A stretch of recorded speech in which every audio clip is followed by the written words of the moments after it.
মানুষের মনে কষ্ট দেওয়ার আগে 100বার ভেবে দেখুন আপনার কোনো কথায় সে কষ্ট পাচ্ছে কিনা। কেননা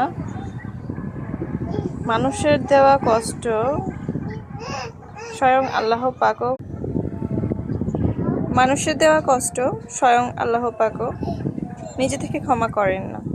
যে মানুষটার মনে কষ্ট দিয়েছেন সে মানুষটা যতক্ষণ না ক্ষমা করে, তাই মানুষের মনে কষ্ট দেওয়ার আগে 100 বার ভেবে চিন্তে দেখুন যে মানুষটাকে কষ্ট দিচ্ছেন সে মানুষটা আসলে কি কষ্ট পাওয়ার যোগ্য ছিল কিনা, সে মানুষটা আসলেই কি সেই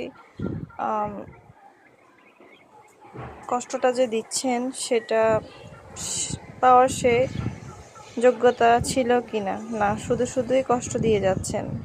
শুধু যদি কষ্ট দিয়ে যান তাহলে তার মন কাঁদবে, আর তার মন কাঁদার কারণে কিন্তু আপনি তার কাছ থেকে ক্ষমা তো পাবেনই না, আল্লাহ পাকও আপনাকে ক্ষমা করতে পারবে না। সো ভেবে চিন্তে কাজ করুন।